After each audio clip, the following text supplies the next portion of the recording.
their seats. We're going to begin. The mayor should be here shortly. So for those of you who don't know me, my name is Amy Fernandez Fuente. I am the supervisor of the Local History and Special Collections Department here at the Elizabeth Public Library. And I want to welcome you all to the library for this year's Historical Society of Elizabeth, New Jersey History Forum. This is the third year that we are thrilled to be hosting this program for the Historical Society, and we're glad to see so many students again this year joining us. Today's discussion should be pretty interesting, and I want to introduce today's moderator, which is Mr. Stanley Neron. He is a board member of the Board of Education of Elizabeth, if you did not know. So please, round of applause for Mr. Neron. Thank you for that wonderful introduction. Good morning, everybody. Good morning. I know you were all like sleeping, you've been waiting a while. So good morning, everybody. Good morning. All right, we're gonna need a whole lot of energy. We're gonna have a great time today. Again, welcome to our annual Elizabeth Forum, where we get a chance to learn, grow, and teach one another about the history of our city, the history of a lot of interesting topics, and we've had an awesome time throughout the years learning and growing with each other as a community, but more importantly as a school community, and we're so excited to have you here with us today. We have a wonderful topic, we have a group of wonderful guests, and I just want to shout out who we have in the building today. So I believe we have Halsey in the house. Halsey, make some noise. Wow. Halsey, mic check. I'm gonna do this one more time. We have Halsey in the house. Halsey, make some noise. Okay, no problem. You will learn. We have Dwyer in the house. Dwyer, make some noise.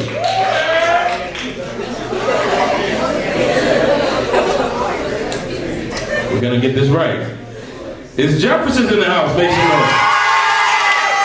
More like it, more like it. We have School 2 in the building. So you're gonna let your teacher represent for you, and you're just like, we're not saying anything, we're too cool. We're gonna let I'm gonna do this again. Teacher, please say nothing. School 2. Okay, all right. Batten.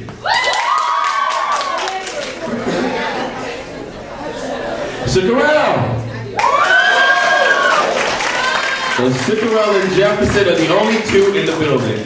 Everybody make some noise. Okay. Again, welcome to Elizabeth Public Library. My name is Stan Neron, and I am Commissioner on the Elizabeth Board of Education. I am now going into finishing my second term as a board member. That means I've been on the board for the past 6 years, and I'm also the new director for the Department of Recreation for the city of Elizabeth. So it is an honor to be here with you today and be able to navigate this discussion. Without further ado, I want to introduce a esteemed group of guests that we have here with us today. And when I introduce them, I just want you to clap, not like you did earlier when I asked for you, but I need you to really, give them some energy when I introduce them. We have Mr. Kenneth G. Ward, President of the Historical Society for Elizabeth, New Jersey. Very good, I like this. I feel like I'm back on television production, you guys. We have Michael Simon from the Board Co-Secretary of the Historical Society for Elizabeth, New Jersey. Welcome, Michael. We have Lawrence C. Rodriguez from the Citizen Historian and the 2019 Hispanic Governor's Fellow. So a group of wonderful esteemed guests. Let's give them a big round of applause.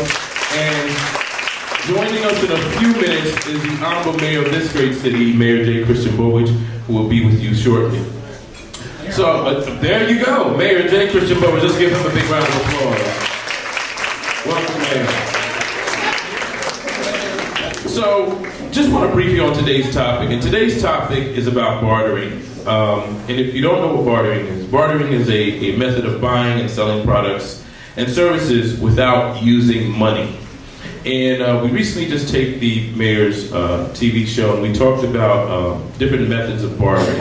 And the first fundamental essence of bartering is the value that you have for yourself When you go out and you network and you really start to meet people and greet people, you really start to find what is the common ground that you have with each other, right? And you kind of, you know, when you meet somebody, you kind of say, hey, this is what I do, what do you do, and how can we work together to grow?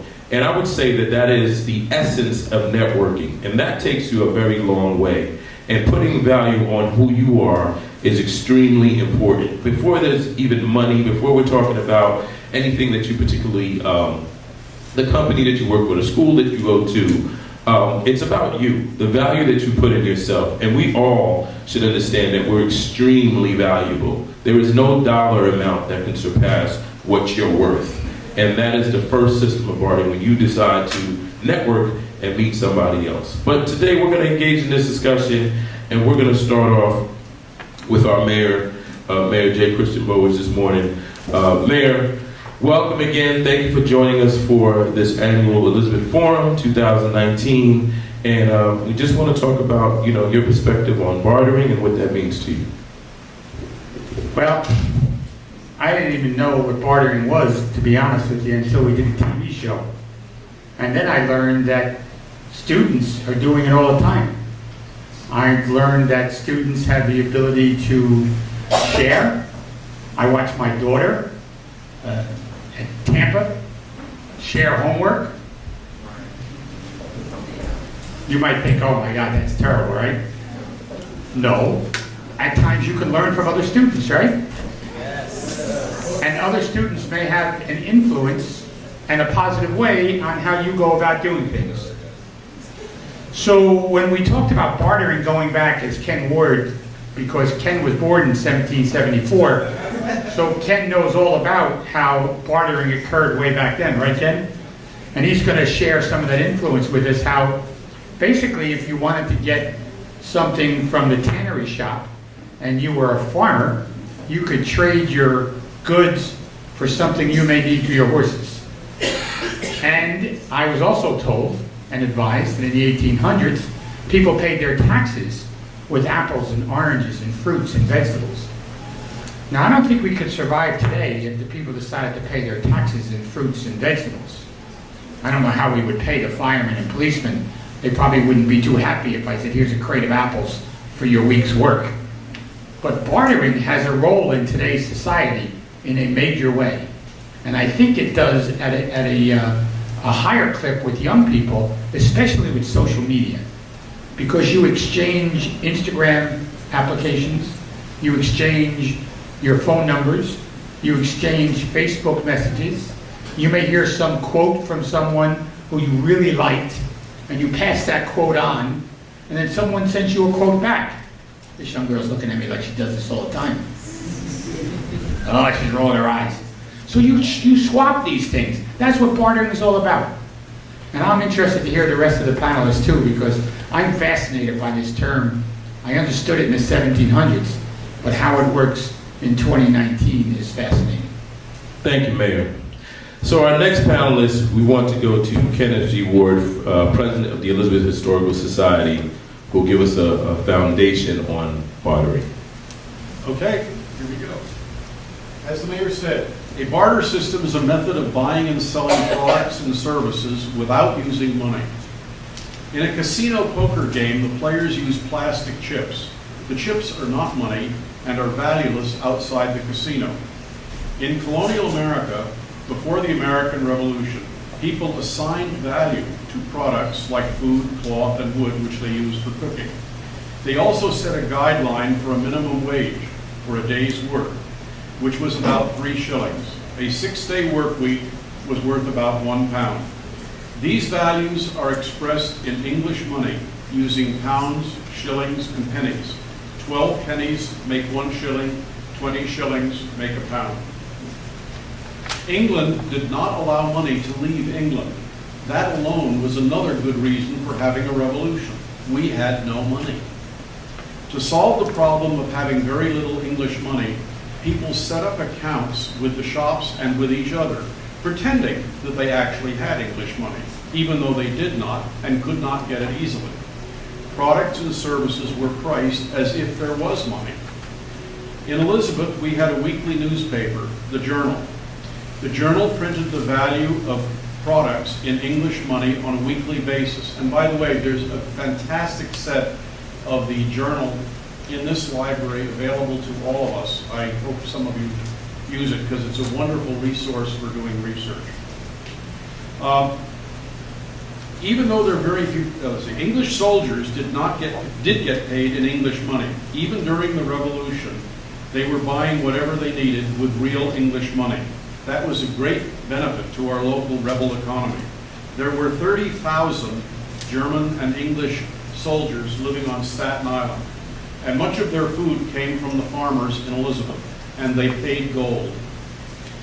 The soldiers did not need to barter because they had money. A private was paid 8 pence a day, not including food and clothing, and most everyone else needed to barter. One popular form of money used in barter transactions was the Spanish 8-real piece. That coin is identical in weight and quality of silver as the American silver dollar. The American dollar system we use today is of Spanish origin. It is not English. English don't use dollars and cents. We use dollars and cents. And you know the pieces, the 8-real piece, you heard the term in pirate movies, pieces of 8? Anybody watch Pirates of the Caribbean or anything? Yeah. Okay, they have pieces of 8. What is a piece of 8? It's a silver dollar type thing, an 8-real piece, cut like a pizza into slices. And 2 of those slices equal 1/4. And 4 of them $half and so forth. Now an example of barter is Mr. John Brown in the 1790s was an active barter person in Elizabeth. John was born in 1750 and he died in 1810. And he is buried on Broad Street in one of the 2 cemeteries we have on Broad Street. John in the 1790s, after the Revolution, lived in a rented home. He was a shoemaker. He also grew and bartered vegetables. He paid his rent and obtained other foods from a barter exchange managed by George and later his widow, Jane Ross. John's house or store, in today's dollars, rented for about $12,000 a year. John's most frequent purchase was candles, in other words, light bulbs, if you will. And his second major purchase was sugar and molasses. What do you make out of sugar and molasses? Somebody should scream out. What is it? What do you make out of sugar and molasses? Rum. Nobody heard of rum?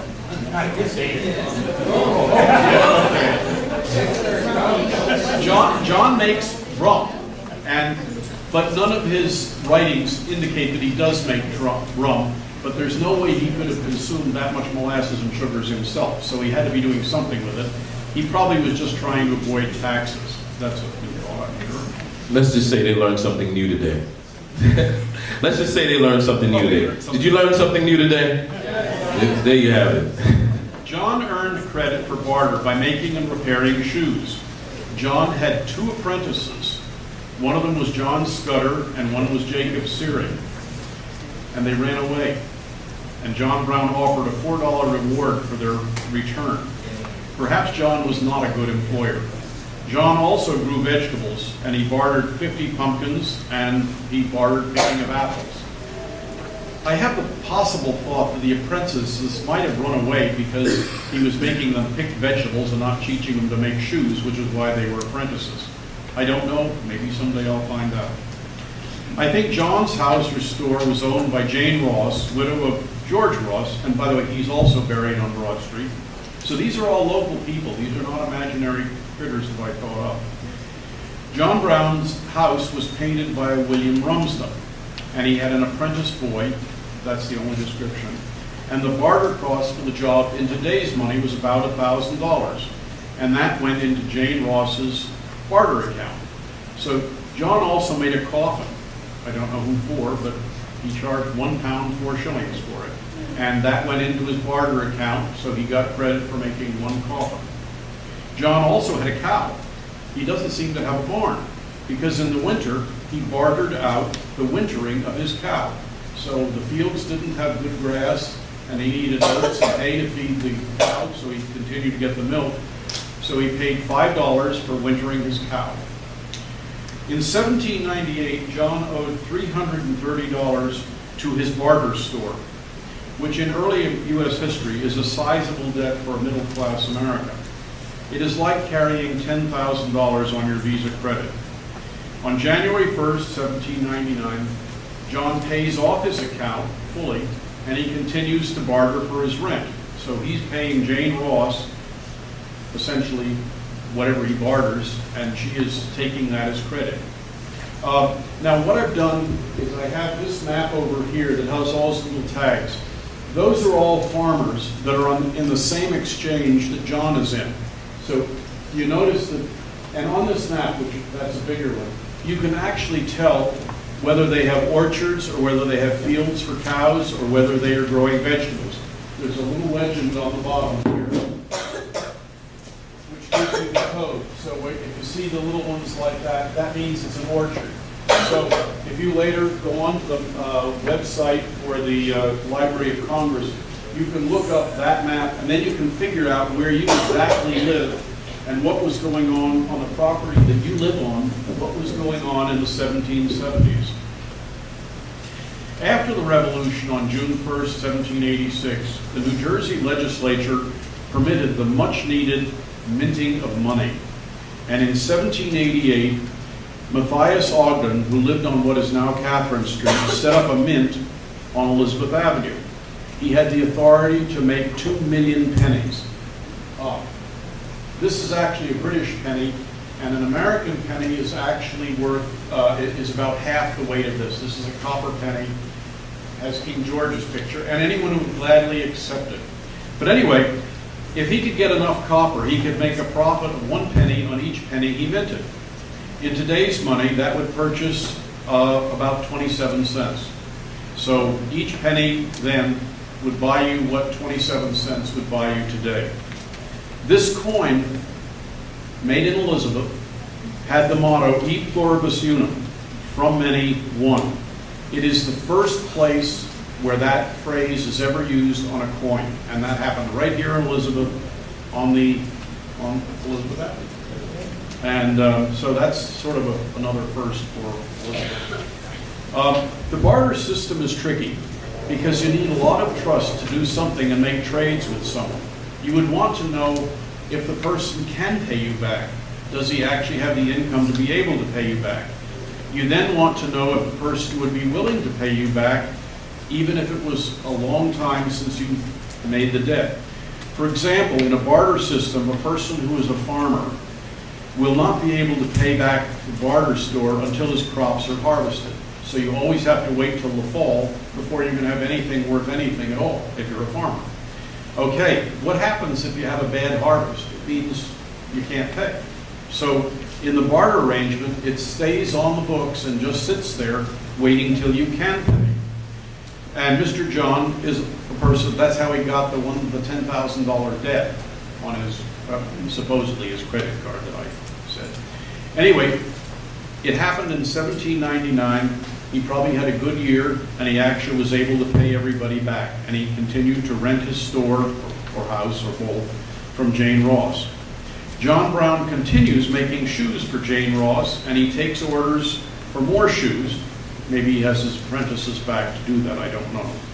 Anyway, Jane is fully managing a very complicated business, and all of those people are the ones supplying her with stuff from their farms. But we also have many, many workers in Elizabeth. We have hat makers, we have every kind of job you can think of. We have tanners, tailors, tinsmith, weavers, and I have the names of all the people living right here in Elizabeth at that time. Do you know what a cooper does?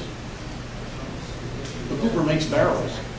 And that was a very important product in those days, because if you wanted to ship food anywhere or ship anything anywhere, you send it in a barrel. Ships took barrels. So anyway, that's what the cooper did. We have harness makers, hatters, carriage makers. We have 4 clock makers. It must have been a rich city to have 4 clock makers. I think Greg Honda still has one of the Aaron Lane. Is that what it is? Oh, very good. So in any case, Elizabeth was a thriving city. And, but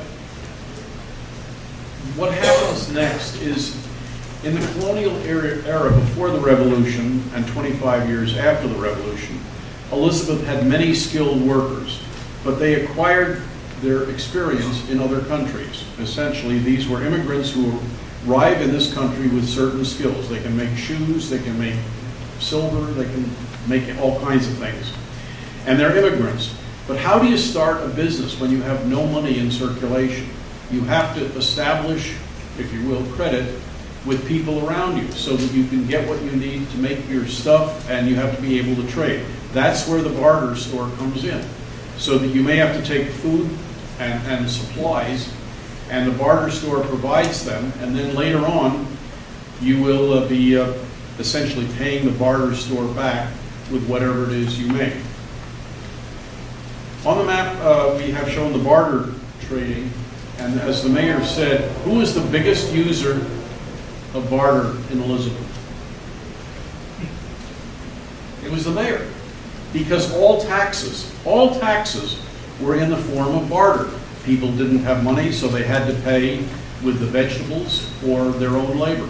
And if you notice, I think we might, that's the city hall before the present city hall, and that is on the same location that the Vietnam Monument is now on. That was the old city hall.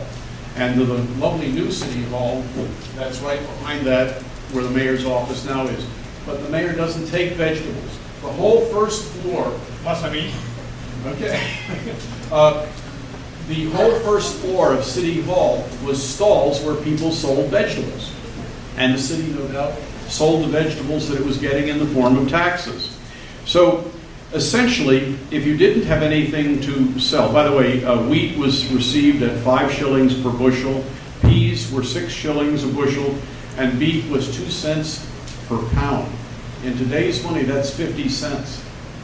There's not much meat we can buy for 50 cents today. So if you didn't have vegetables or meat to sell or to pay your taxes, you then just reported in and you got 3 shillings a day for repairing roads and building public buildings. Now there were 2 very important roads in Elizabeth, and the roads are this road here.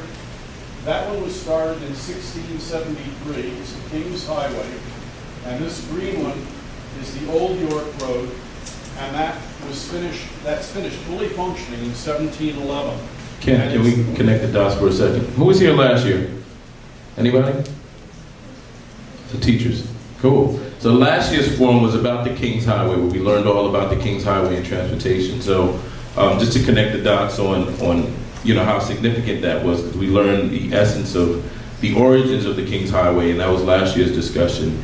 And this year we show the relevance of bartering and the importance of the King's Highway here in this community. You're a great student. Well, I try to take notes.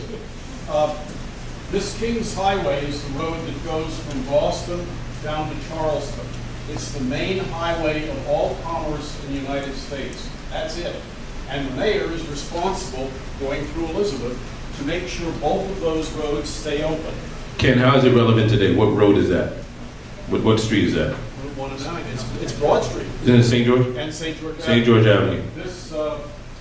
This is St. George Avenue here. This is Westfield Avenue, and this is Water Street. This is where the mint was, where Elizabeth made the 2 million pennies.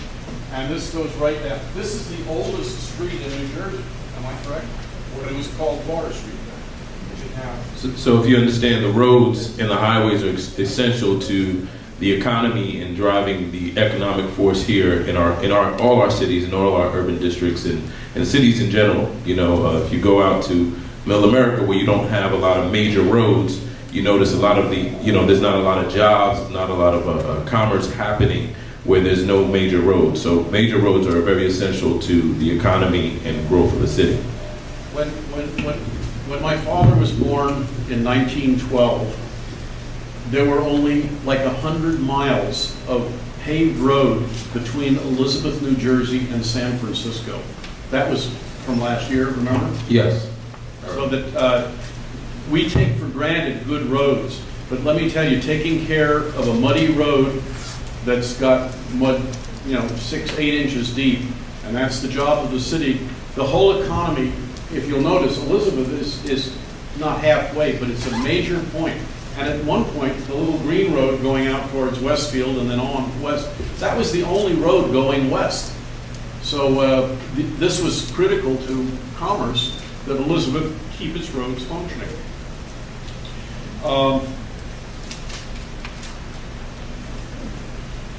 After City Hall, taking vegetables and all that, when you went to church or when you went to the library, all your contributions were going to be what you had.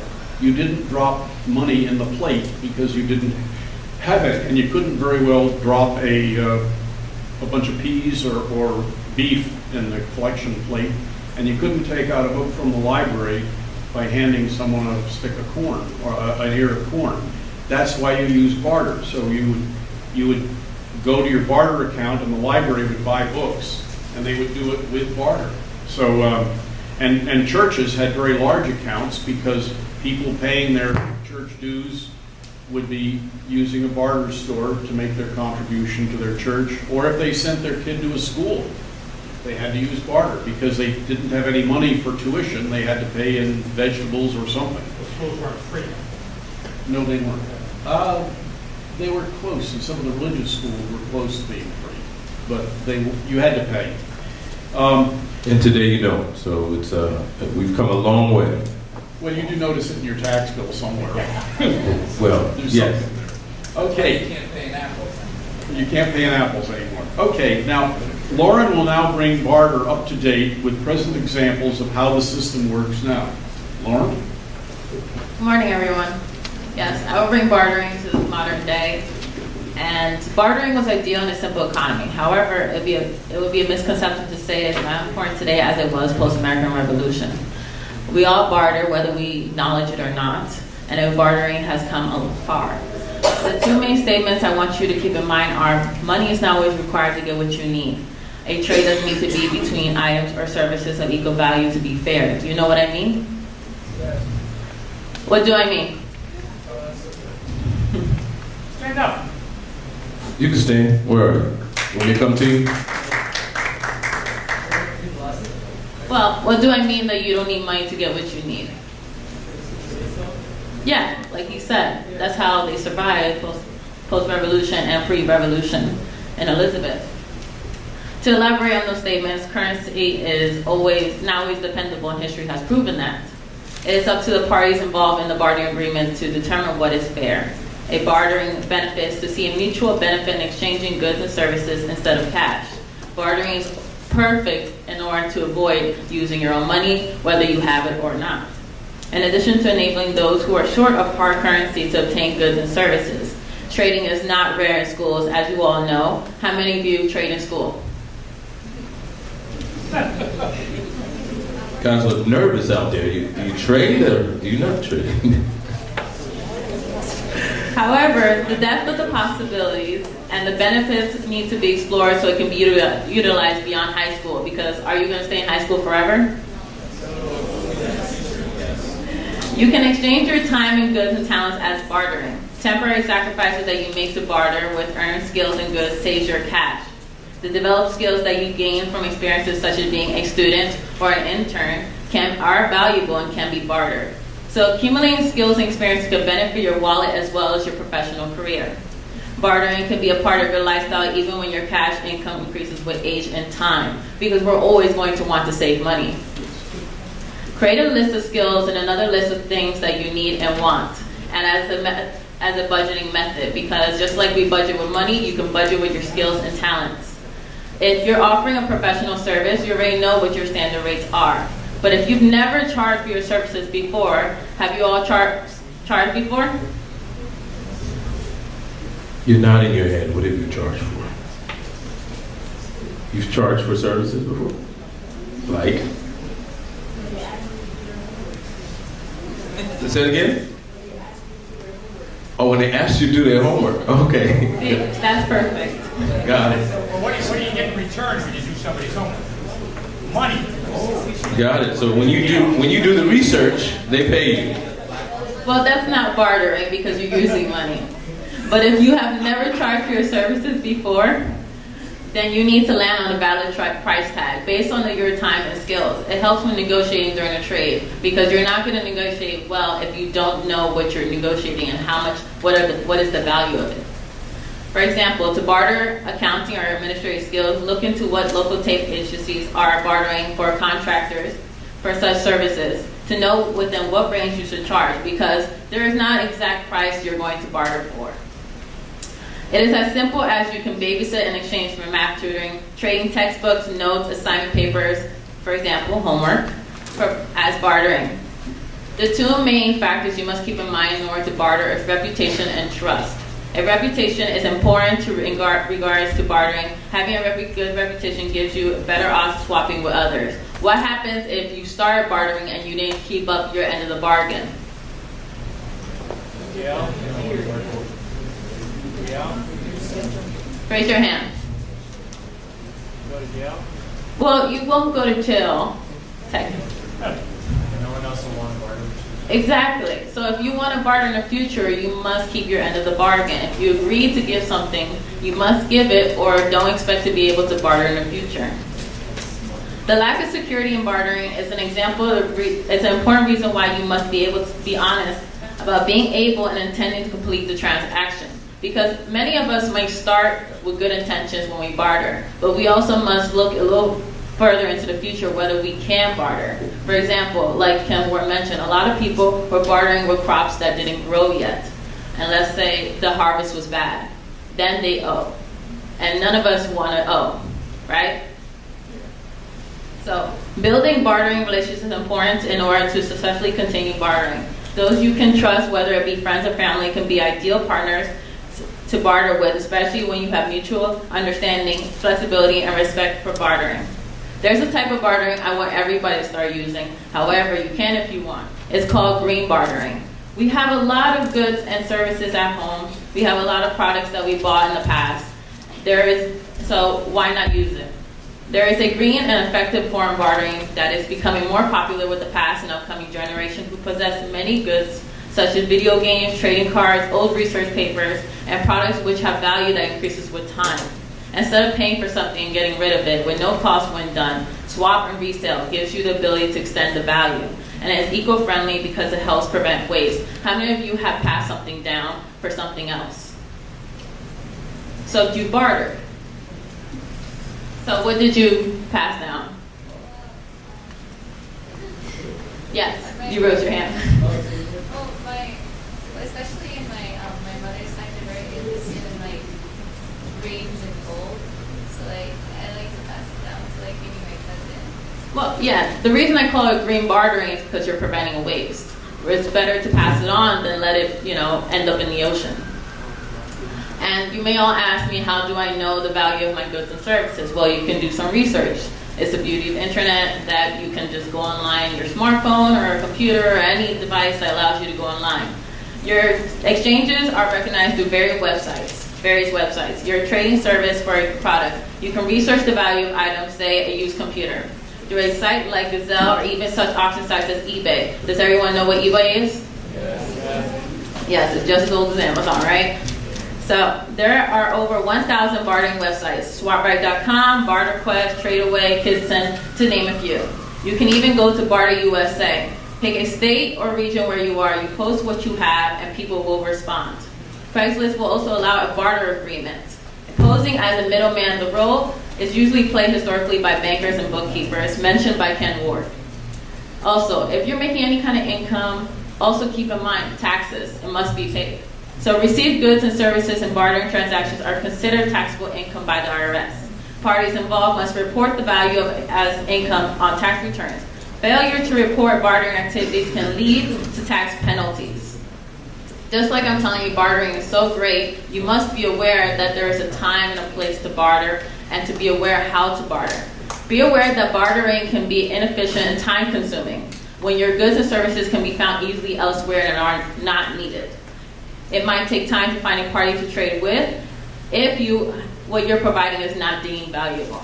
Also, what you're providing fluctuates, so it can go up, it can go down. So plan ahead, look forward, and be able to determine between you two, the parties involved in the transaction, what you deem is fair and valuable. Thank you. So far, you've heard some great panelists so far. How many people here have a skill? Raise your hand if you have a skill. A skill. Everyone should be. You can write, you can draw, you can play a sport. What do you, your talent? What is your talent, right? Raise your hand if you have a talent. Everybody's got Everybody Raise your should be hand able up to raise their high. hand. Everybody can do something. Everybody, there's something everybody out in the audience can do, right? And that is the value that I talked about earlier. Not only just valuing yourself, but understanding that you have a skill. And when you have a skill, that skill has a value. And it can be offered to someone. But it doesn't necessarily have to be for money. You can exchange those skills, you know, especially when it comes to studying, when it comes to research, when it comes to a unique craft that you may have. That is very valuable. And when you start to network, you talk about your skills with each other. And it helps each other, because none of us make it in this world alone. You know, we all need to work together in order to accomplish our goals. Whenever you have a goal in mind, start to find like-minded people that can help motivate you to get to that end goal that you have in mind. So thank you, Lauren. Thank you to the mayor, and of course Ken Ward for that phenomenal foundation on bartering. And hopefully you were taking your notes, because I know you're saying, why is this relevant? This is a lot of information dating back to the 1700s. Well, if you don't know your past, it's very difficult to move to the future and really start to be progressive and be alert of what has happened in the past. There are a lot of people who have already done the work for you, where you don't have to do it all over again. You don't have to reinvent the wheel. But it's very interesting to understand what has happened already, to see what's going on right now in the present future and how we're using technology. So, last but not least, we want to go to Mr. Michael Simon, and he will give us his perspective on bartering. Okay, thank you very much. Young gentleman in the white shirt, what's your name? Martino. Okay, so what you were talking about before was offering a service for money, right? It wasn't a good that you were offering to do a service. So let's see how we can change that into a barter. Forgetting what this, let's say the service was actually you could fix bikes. You could fix bikes really well. And the time it takes you to fix a bike, someone came to you and you said, oh, there's something on the handlebars that's loose. And you said, I could do it for $10. But let's say he had something else that you wanted. Let's say he had a brand new basketball that maybe he wasn't really even using. And that basketball cost $25. Instead of getting the $10 in cash, you could make an offer for something different. You could say, I'll fix your bike, but you got to give me the basketball. Knowing that he might not care too much about that basketball, but that's what you want. So instead of getting that $10 and having to come up with 15 more to buy the basketball, you could have got the basketball and been up basically $25, right? So that would be a barter, because that's exchanging a service for a good. And you didn't have to take any money out of your pocket. You just used your own skills. In today's world, most people have jobs that they get paid salaries for, including myself. But what I've been thinking about more lately is thinking about ownership, owning my own time, making my own money, keeping things for myself more, rather than relying on a paycheck. Bartering is an interesting way to think about the economy. So if you think back to Mr. Ward, what he was talking about, that's what people had. People didn't have cash, so they had to be creative and think of ways to get things they need. They had to come up to pay the taxes, so they gave what they had. Today, you're going to have to start thinking about things like that too, because if you noticed in this country, the wages aren't going up as much as the expenses. 40, 50 years ago, people didn't have student loans like you're going to have. People didn't have to pay cell phone bills because there was no cell phone. There was no internet bills. There was no internet or cable or anything like that. So people had less expenses. Houses weren't as expensive. Today, you have to shell out a lot of money to get things. And you want to be able to keep your money, because people can come up with get-rich-quick schemes, and there might be some people that could do it, but over time, you're going to have to think about finances and understand it, because that's not something that's really taught much in schools anywhere, but it's vitally important. You have to understand how wealthy people become wealthy, and every one of you in this room can do it. And at 38 years old, I'm just starting to learn about it now, but you don't have to wait until you're my age. You have to think about how you can hold on to your own money and invest it in something that's going to make money for you. So don't always think about making money to spend it because you need to spend on something else. You have to start thinking of where the new economy is going to go. And you're lucky to grow up in Elizabeth. I was lucky to grow up in Elizabeth because we have such a rich history that discusses, that has evidence of how the economy has changed over time. Ken talked about bartering and the first settlements here and how they had to build roads and there wasn't cash, but they thought of ways to farm the land. If you look at that map there, the long map, you'll see Elizabeth is filled with orchard groves and farms and plantations, not roads and highways. But over time, the economy changed. In the late 1800s, factories started coming up. There was new technology that allowed us to produce more goods at a higher rate. And people began to make a lot of money and the country thrived on it. But then if you fast forward to about the 1960s and 1970s, you'll see that the factories started to produce less because places in other parts of the world like China and India were developing their own factories, and they were paying their labor less, they were getting their materials for less, and they were sending back goods here to buy that were cheaper than the American goods that were built. So the whole economy changed, and America didn't really know how to react to it. And it's still coming back. And then technology happened, and then the internet blew up. And now you see a lot of people, like Ms. Rodriguez, we're talking about bartering again, and thinking of different ways of how they can make money. You have to be creative. It's not, when you go to school, and what Mr. Neuron mentioned about your skills, think about your skills. If you don't have a passion yet, think about what you're curious about and follow your curiosity because it could lead you to your passion. Believe in yourself. Like Mr. Neuron said, your value of yourself is your most important asset. Believe in it. And if you believe in yourself, you will be successful. It's just very hard to do so. The peaks and valleys of life you gotta make through, but always believe in yourself. And you're from a place which has such a rich history that you could follow and learn from and learn about mistakes that were made in the past and benefit yourself. So also what Ms. Rodriguez said, I'll touch on this really quickly. I was supposed to talk about the legal aspects since I'm a lawyer, and bartering is essentially a contract. It is a contract. A contract is where two people or more agree upon a deal. There has to be an offer, and someone has to accept that offer. And there's an exchange of promises. So Lauren touched upon the most important thing. What happens if you make a deal and you live up to it, but the other person doesn't? And what's your name there with the... say it again? Aswell. I'm sorry, but I couldn't hear you that well. But you made the point that you don't want to do business with them again. Or if you don't live up to your part of the bargain, then no one will want to do business with you.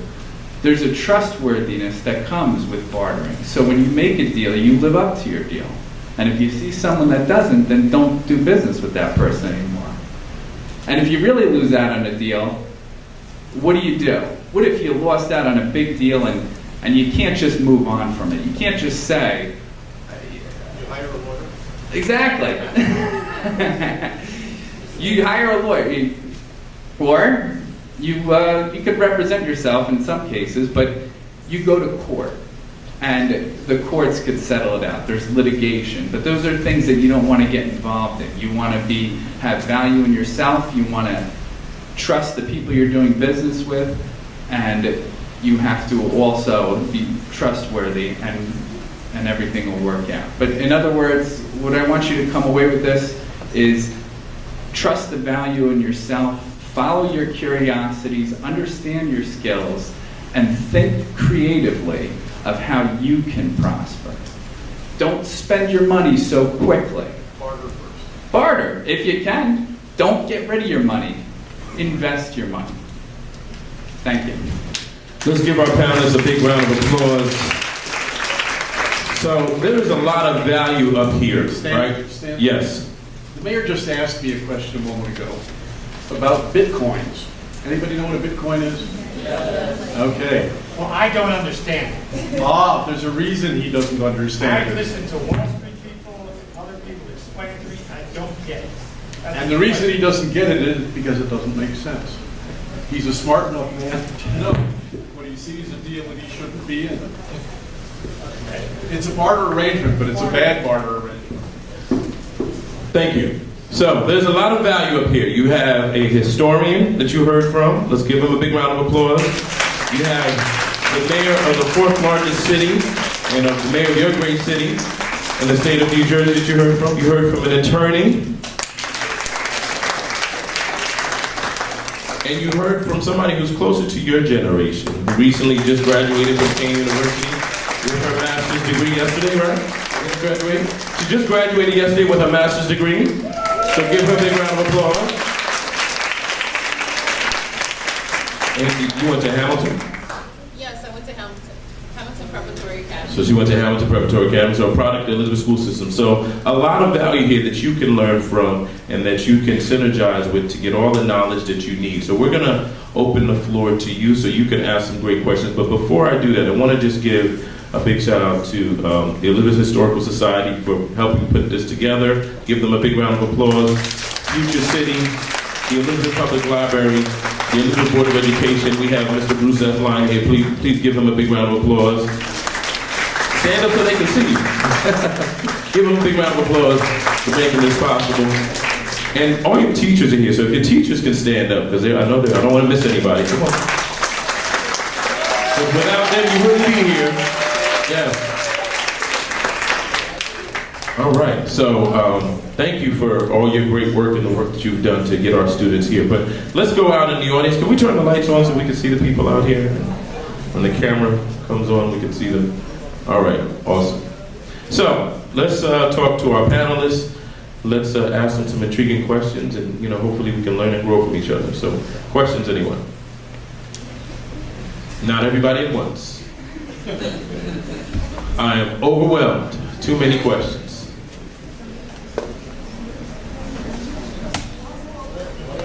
Introduce yourself and then ask the question. Who do you want to ask the question to? It was just a question to all this topic. What if the value of the item depends on the buyer, how important it is to a person? Repeat the question. The item, what if it changes on the buyer, how important the person it is to the person? So the item that the person is the buyer, if the product changes, how can the value change? It can go up, I think, more. The issue is that things do go up and down. Potatoes or milk is not the same price every day, and you do have a problem there because you need stable prices. But if you have a big inflation period where the price of things doubles, remember I told you about the penny? It was made a penny, and now it's worth 27 pennies. So from the revolution to now, things are 27 times more expensive. But like 3 shillings a day, if you turn that into a work year, that would be an income of $15,000 a year. And that was the lowest, that was the base rate. But if you had other skills of any kind, your rate went up. So people with additional skills, like if you're a construction worker and taking care of the roads for the mayor. You probably don't get 3 shillings a day, you probably get 5 or 8. But the value of something changes every day. That's why the stock market goes up and down. Also supply and demand. So, you Supply and know, demand. with supply comes the... And when you make a deal, that's the risk of the deal, that the item that you're trying to bargain for might go up or down. But what you're betting on is that the item that you're trying to get is going to go up in value, and the item or service that you're giving is going to be less. So when you're making a deal, and also the value of items could be different for different people. Questions? That's a good move. Yes. Saw that hand first, and I'm coming back to you. Your name? Lewis. How they transition from bartering to cash currency? How did we transition? How did we transition from bartering to cash currency? The reason we began to have enough the reason we began to have enough money is why? Because we discovered gold in our hills. Once the mines opened in the Colorado area and in the west, we had tons of silver, and we also had gold mines as well. And it's an interesting thing. I went to Arizona to the Santa Fe, New Mexico, and the royal governor, the Spanish governor there, his carriage wheels were made of silver. And you say, wow. And then suddenly you realize, why did they make them of silver? Because iron was too expensive. So silver was cheaper than iron because they had no iron and they had a lot of silver. So as the West started producing more metal, we were able to make silver dollars, and the more that was mined, the more we were able to make. So currency really wasn't readily available for everybody up until about the Civil War. Now, about the 1850s, we came into balance. Then, of course, the Civil War came and that changed things. But you have to have a source for the gold. And the reason why people use the pieces of 8 is the Spanish had unlimited silver, the treasure ships and all that sort of thing. And the people in Elizabeth, including the mayor, owned pirate ships. Not this man. Not this mayor, I'm sorry. That we know. I'm looking for one. We have a question over here.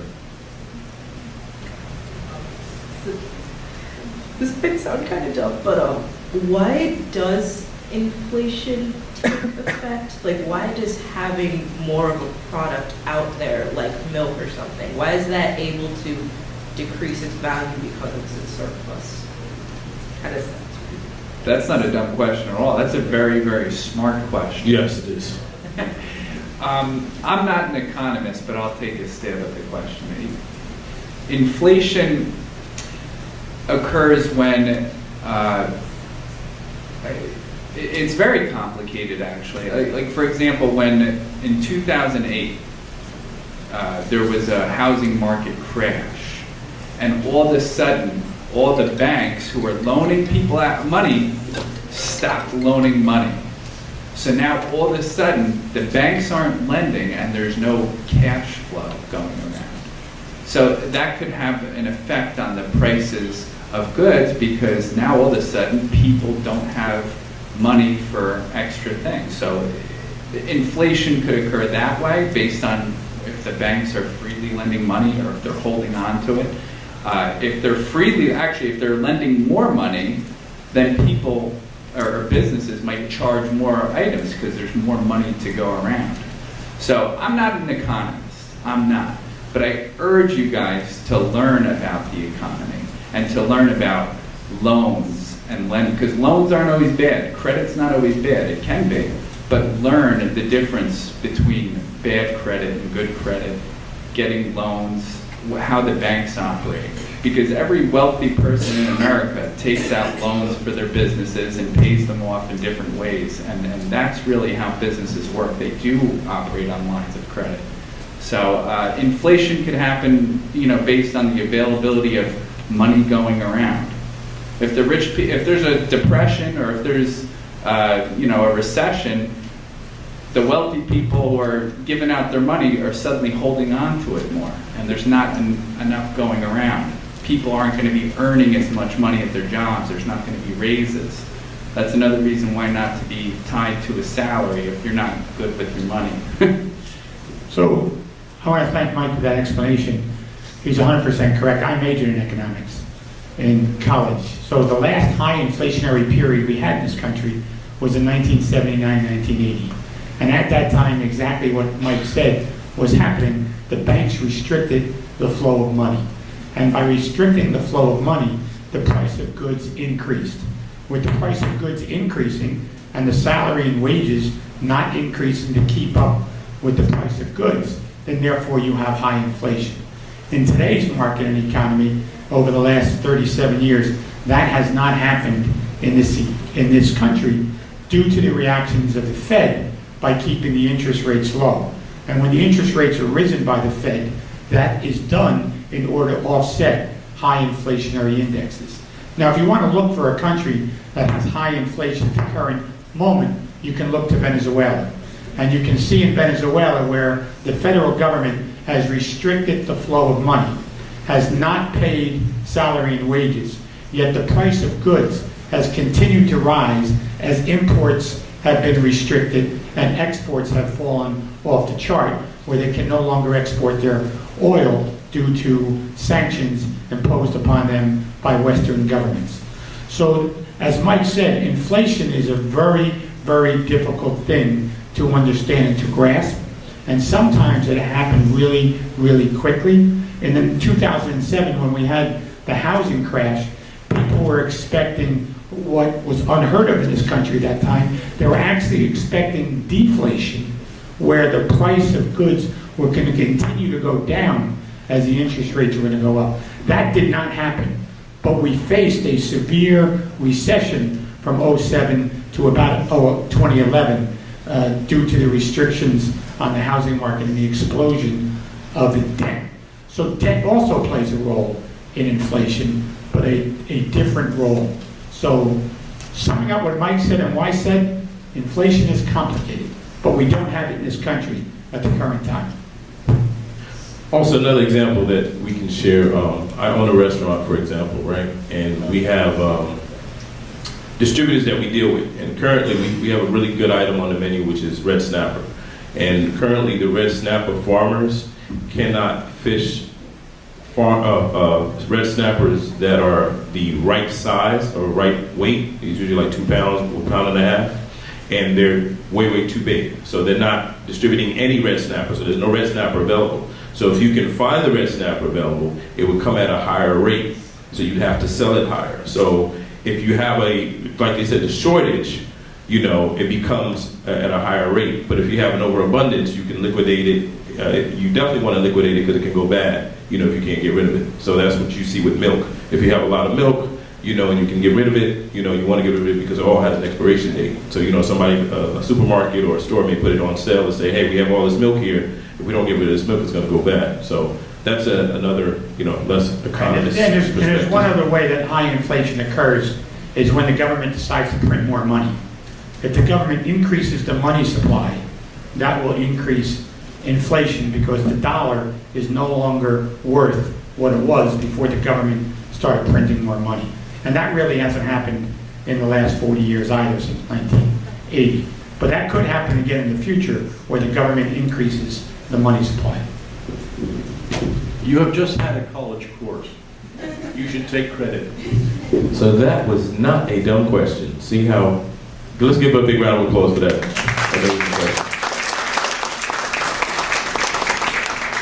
Questions? Yes. Oh, we had one on this side. Your hand was up. Okay. Good. My question is bartering still reliable on an international scale? It very much is. A lot of countries prefer to barter over getting money. Even though the dollar is very valuable, they'd rather barter with goods that they need more than they do need the dollar, especially if they don't use the dollar. Even though the dollar is most likely universal, However, a lot of countries rely on goods they get from other countries, especially if they don't have it. So it can cripple a country if they're not allowed to get bartered. And it is very much still reliable internationally, and it's used globally, and it's still very much timeless. Cuba trades sugar for oil. Exactly. That's about as simple as, right? Thank you for that question. Another question over here. So if somebody doesn't fulfill the end of their barter and the person was taken to court, how was the problem solved? Because what I'm thinking is that a person could just say that they never agreed to a barter. So was there a system for proving that a barter did happen? Very good question. Thank you. Well, I imagine most barters don't include written contracts, so you're right, there's not much to sit there and prove it. But when you take a case to court, so say you got cheated out of a deal, and you were supposed to get a car, like a 2015 Nissan, whatever you traded, you were supposed to get that, you weren't given that. What you would do is you would file a complaint, a civil complaint in court. In the complaint, you would state the basic facts of the case. This is my name, I met with so-and-so, and we made a deal. I offered to give him X, and then he offered to give me this Nissan. We agreed upon the deal, we shook hands, and we agreed. There's no written contract, but we agreed upon it. That's a contract.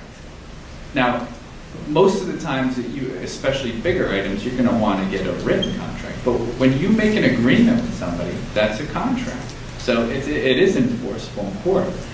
How do you prove it? Well, you'd have to prove it by other circumstances. Now it's registered to him. I didn't just give him the truck. The proof would be in the title. The proof would be in the title because when you exchange the truck, it would say how much did he purchase the truck for. So if you did an exchange, you'd have to put $0 because then the motor vehicles in the state would charge you tax on the title for having done that. So the proof would be the courts could ask you, well, where's the title exchange? And you can show the type of exchange that you made for that. Correct. And then you take it to court, you'd be able to testify and produce your evidence, and your adversary would produce his evidence too. There'd also be a chance to settle the case. They could also do that before court. Bartering, though, you're right, it would be tougher because a lot of it, that's why trustworthiness is so important if you're going to enter into one of these deals, because it's not likely you're going to have something written. But it's always good to have a confirmatory email these days. More questions. I saw another hand up on this side. We have one on the other side. Another person on the other side. Up top. Up top. If the government make more money, the prices will go up or will go down. Mayor, I believe that's your question. That's my question. If revenue to the government increases, then government services should either be held the same and a surplus should be created, or government employees would want more money. So that's the debate that happens. If the government takes in more money, the state of New Jersey took in an extra $417 million up until April 1st in tax revenue over what they budgeted. Now there's a debate going on in the legislature on how to spend that $417 million. So two things can happen with your question. One is they could use that $417 million to lower people's taxes and give it back, which they will not do. Or they can use that $417 million to spend it on other programs. Or they can use that $417 million to put it away in a rainy day fund in case emergencies happen, like extra snow or Hurricane Sandy, and they can use money like that to offset the expenses. But the basic tenet of your question, would the price of goods go down if the government takes in more money? The government never does that, unfortunately. That was a good question, but too bad governments didn't do that. There's such a thing called a property tax rebate in New Jersey, where they pretend to give back property taxpayers money, but it's minimal compared to what people get. We're taking more questions. Any more questions? Yes. Ready? Earlier you mentioned the Old York Road, and I was wondering how it affected the economy in Elizabeth. Old York, the first part of it. Yeah, in the beginning. No, the first. Yeah, you mentioned the Old York Road. It was mentioned in the presentation in the beginning. Old York Road. Yeah, and I was wondering what rates affect affect the Elizabeth economy. economy. A road, and it's the green one over here. This is the Old York Road right here. What it means is that a person who makes something in Elizabeth now has a way to get it out west. So when you build a highway from Elizabeth, as they did in 1914, build a road from Elizabeth to San Francisco, it means now that a fellow in Elizabeth that makes something puts it in his truck and he goes west. So he actually now has increased his customer possibilities because every mile the road goes further, he can drive the truck and directly sell to a customer. So the importance of roads, as the mayor, I mean, that's the most critical thing that government does. It keeps the roads open so that commerce and people can move around. It's an incredible asset, and no country has a road system like ours. And that red road from Boston to Charleston, that was the first road, and it took them 30, 40 years to build it. But that's what connected. So every place a road goes means you now have a new customer. And it also means that if you want something that somebody out in Iowa makes or has or grows or whatever, you can get it back to Elizabeth and sell it. I think I told you before the meeting about, remember the beaver that I mentioned? So the beaver was $10 in New Jersey, but it was $2,400 in China. So the value of the beaver changed from $10 to $2,000 based on the fact you could get it there. Roads are fantastic. I mean, if you want to know if the economy is doing well, you count the number of trucks on the road. It's pretty much that simple. You disagree? No, I wouldn't disagree at all. Matter of fact, Vanderbilt made a fortune on transportation when he started vessels. Actually, he started in Elizabeth, in Elizabeth Harbor, and then eventually he built a railroad that traveled up and down the East Coast and then West Coast, and he was the richest man in the world in the 1800s. So today, I have a question for you guys. We have a lot of social media influencers. Who knows what that is? What's a social media influencer?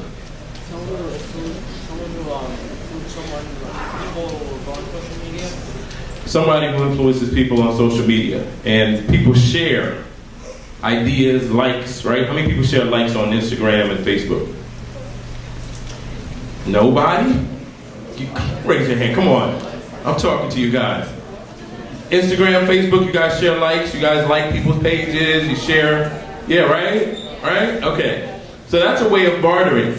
If you have a product, a t-shirt, an item, a concept, a song, you share, and people tend to share on people's pages, or people like their pages who they don't have a lot of followers. That increases the value of your product, your item, your stance, your quote, whatever it is that you're pushing out there on social media, right? That's a form of bartering, correct? Would you agree? Yes. Okay, good. All right. How many people do that? How many people here are aspiring entrepreneurs?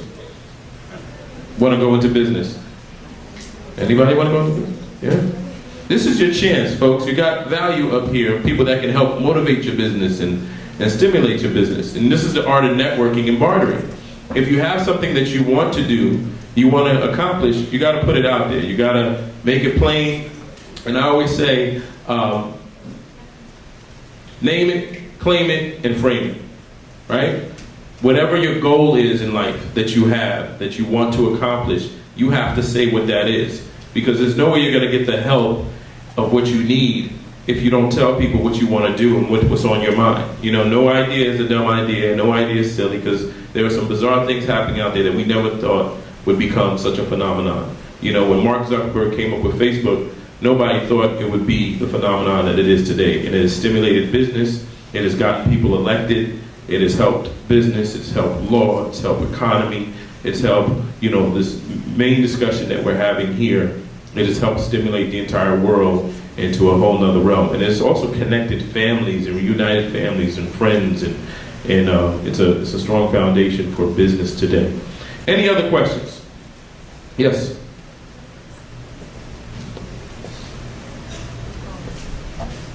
To what extent do you think bartering impacted the Great Depression? Get very intellectual here. Let's go. So, my stab at that is, I think bartering had a bigger impact after the Great Depression than it had before the Great Depression. Because I think what was happening in the decade of the 1920s is there was a lot of money in society. And the slogan back then was a chicken in every pot and a car in every garage during the 1920s. And automobiles were able to be bought really cheap when Henry Ford designed the assembly line. So every family was getting a car that could afford it. So similar to what happened in the 1920s happened in this country in 2007. Only in 2007, there was the housing market and the debt and the accumulation of banks by holding an awful lot of mortgages that eventually went underwater. Same thing happened in the 1920s, only it was a bigger scale. So after October of 1929, which was the official date of the crash, is when bartering became much stronger.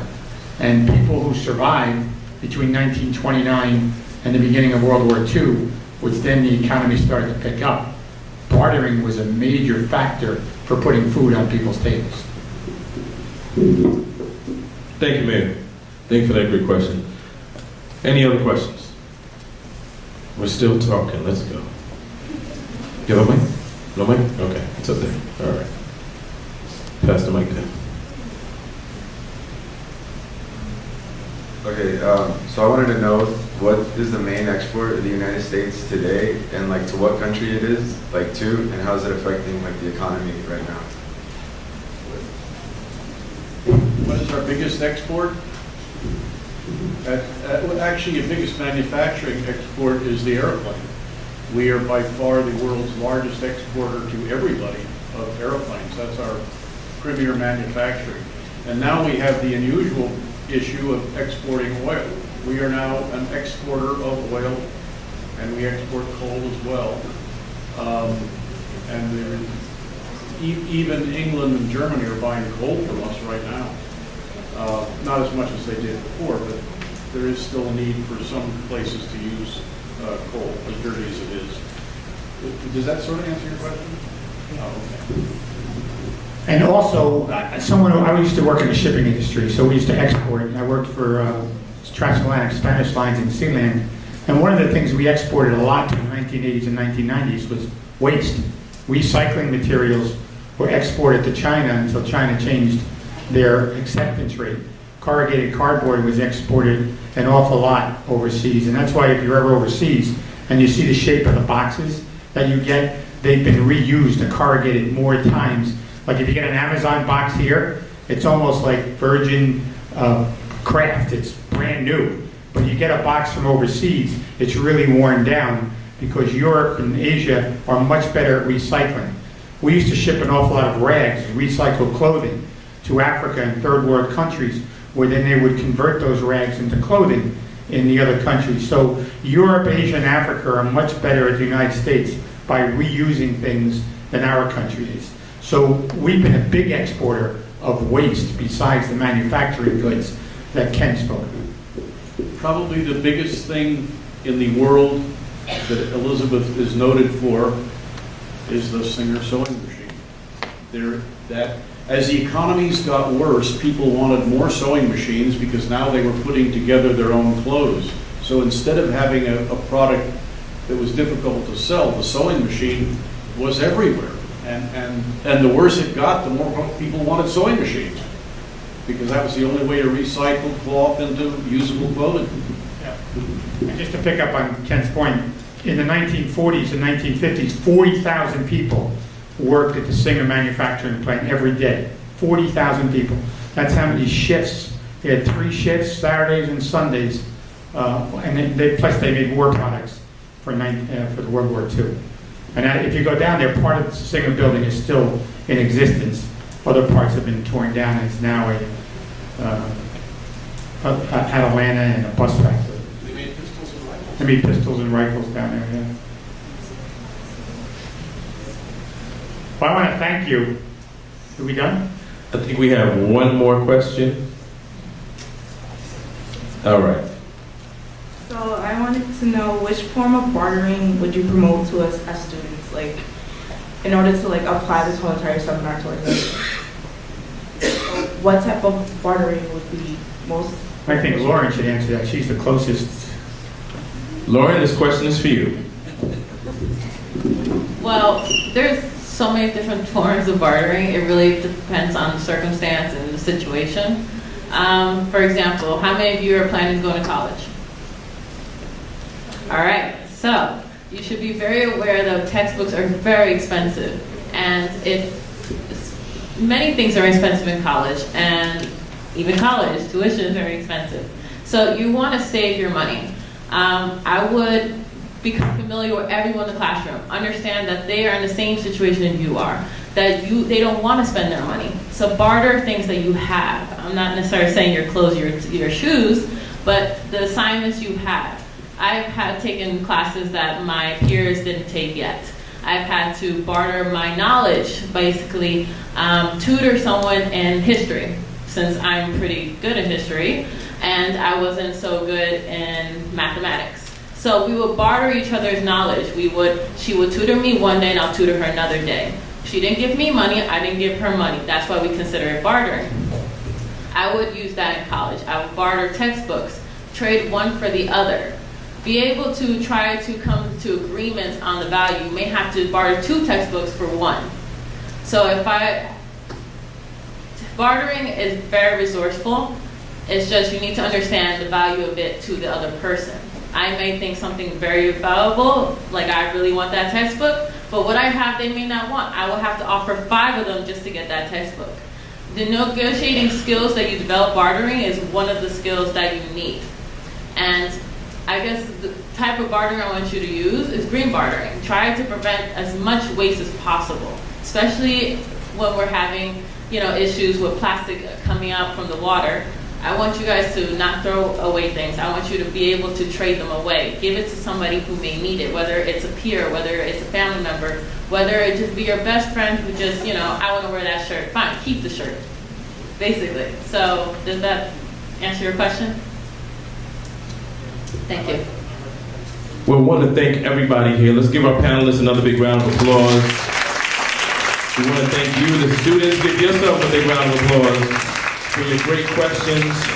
I want to thank Ms. Cio Mantilla for joining us today. Thank you for all your contributions to Future Cities, Ms. Virginia San Pedro, Judge Roberto Alcazar. Let's give them a big round of applause for all their contributions to our community and Future Cities, the Elizabeth Historical Society, the Elizabeth Public Library, the Elizabeth Board of Education, and we have comments from Amy. You want to say something, Amy? Okay, so just so you guys know what's going to happen now, everybody that bussed in or is being picked up by a bus, you will be exiting on the Rahway Avenue exit on the first floor. I don't want everybody getting up at the same time to exit. We're going to do school by school so we can get you out of the building safely and quickly. The other thing too, in my hands, I have this year's teen summer reading packets. So you get to have them before everybody else does. On your way out, take one. Anybody who doesn't have one, you have friends that want them, they can come pick them up here and they'll be available online within the next couple of weeks. Any questions about any of that? Nope.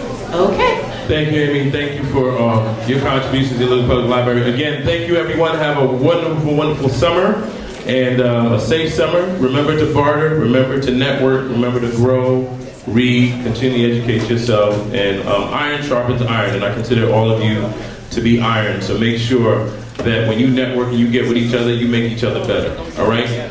The panelists will be up here if you have any other questions or you just want to talk, take pictures, say hello before you exit out. Again, have a great day, and it's been fun.